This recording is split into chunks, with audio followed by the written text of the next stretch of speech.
Hello friends, good morning. এটা কোথায় বলো তো? এটা হচ্ছে বিএসএস স্কুলের সামনে আমরা দাঁড়িয়ে রয়েছি। আজকে আমাদের ইন্টারভিউ রয়েছে, তাই সকাল থেকে কোনো রকম ব্লগ করিনি। ওইখানে গিয়ে জাস্ট একটা ভিডিও করছিলাম, আর এটা এখন দিচ্ছি।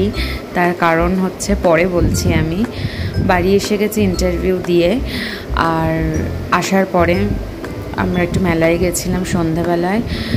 আমার মেয়ে এখন রোজই বাড়ির কাছে মেলায় বলে রোজই ড্রাগন চড়তে যায়, রোজ যাবে মেলায়। মেলাতে গিয়ে তারপরে ড্রাগন চড়েছে, তারপরে ওখানে আমরা মোমোও খেয়েছি। আজকে সেই ক্লিপসটা নেওয়া হয়নি। আর এই যে স্কুলে হচ্ছে নন ফায়ার কুকিং হয়েছে এই সামার ক্যাম্পে।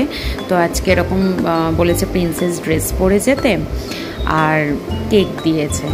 ওই যে রাধাকৃষ্ণের যে ফ্রেমটা দেখছো, তো ওই ফ্রেমটা না আমি আমার হাজব্যান্ডকে, যখন আমাদের রিলেশন ছিল তখন আমি নিজের হাতে এঁকে দিয়েছিলাম। এমন হয়েছে বলো তো।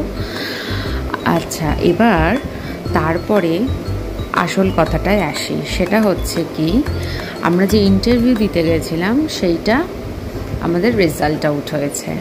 তো আমার মেয়ে সিলেক্ট হয়েছে। তো সেটার জন্য আজকে আমাদের রাতের খাওয়া দাওয়া, তো সকালবেলা একটুখানি জাস্ট নর্মাল নিরামিষের ওপরেই রয়েছি। তো রাতে খাওয়া দাওয়া করব। আর তারপরে এই যে হোয়াইট কালারের যেটা মাখা মাখা দেখছো না, ওইটা না কচু ভাতে। কারা কারা কচু ভাতে খেতে পছন্দ করো জানিও। আমরা ওই নিউজটা পাওয়ার পরেই, মানে যে সিলেক্ট হয়েছে মেরিট লিস্টটা দেখার পরেই আমরা লেক কালীবাড়ি গেছি। গিয়ে আগে ঠাকুর দর্শন করেছি, এবং মাকে দেখো কি সুন্দর লাগছে। তো মাকে দর্শন করে ওখানে পুজো দিয়ে, আর বাইরে এত মুষলধারে বৃষ্টি পড়ছে, কিন্তু এই আনন্দটা উপভোগ করার জন্য আমার মেয়েকে রেনকোট পরিয়ে মাথায় ছাতা নিয়ে বেরিয়েছি আমরা।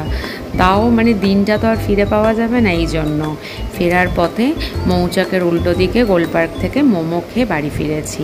আর এটা প্রীতিস কিচেন থেকে অর্ডার করেছি। রাতে আমাদের dinner fried rice, chicken chowmein আর চিলি চিকেন, বাড়ির সবার জন্য। বাই।